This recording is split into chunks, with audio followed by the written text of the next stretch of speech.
प्रारब्ध। एक व्यक्ति हमेशा ईश्वर के नाम का जप किया करता था। धीरे धीरे वह काफ़ी बुजुर्ग हो चला था, इसीलिए एक कमरे में ही पड़ा रहता था। जब भी उसे शौच, स्नान आदि के लिए जाना होता था, वह अपने बेटों को आवाज़ लगाता था और बेटे ले जाते थे।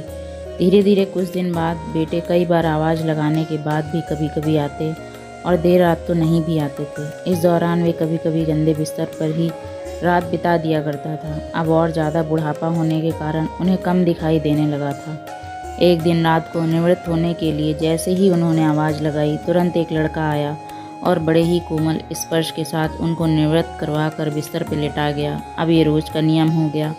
एक रात उनको शक हो जाता है कि पहले तो बेटों को रात में कई बार आवाज़ लगाने पर भी नहीं आते थे, लेकिन ये तो आवाज़ लगाते ही दूसरे क्षण आ जाता है और बड़े कोमल स्पर्श से सब निवृत्त करवा देता है। एक रात वह व्यक्ति उसका हाथ पकड़ लेता है और पूछता है कि सच बता, तू कौन है? मेरे बेटे तो ऐसे नहीं हैं। अभी अंधेरे कमरे में एक अलौकिक उजाला हुआ और उस लड़के रूपी ईश्वर ने अपना वास्तविक रूप दिखाया।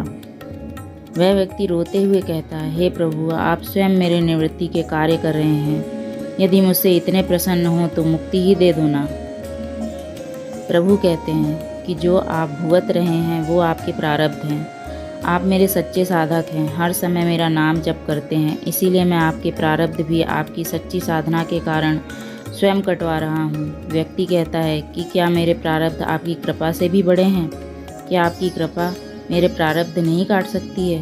प्रभु कहते हैं कि मेरी कृपा सर्वोपरि है, ये अवश्य आपके प्रारब्ध काट सकती है, लेकिन फिर अगले जन्म में आपको ये प्रारब्ध भुगतने फिर से आना होगा। यही कर्म नियम है, इसीलिए आपके प्रारब्ध मैं स्वयं अपने हाथों से कटवा कर इस जन्म मरण से आपको मुक्ति देना चाहता हूँ।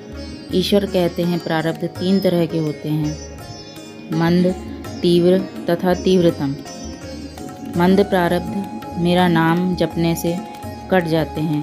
तीव्र प्रारब्ध किसी सच्चे संत का संग करके श्रद्धा और विश्वास से मेरा नाम जपने पर कट जाते हैं, पर तीव्रतम प्रारब्ध भुगतने ही पड़ते हैं। लेकिन जो हर समय श्रद्धा और विश्वास से मुझे जपते हैं, उनके प्रारब्ध मैं स्वयं साथ रहकर कटवाता हूँ और तीव्रता का एहसास नहीं होने देता हूँ। प्रारब्ध पहले रचा पीछे रचा शरीर, तुलसी चिंता क्यों करे, भजले श्री रघुवीर। जय जय श्री हरि। आपको प्रसंग कैसा लगा कमेंट बॉक्स में ज़रूर बताएं। धन्यवाद।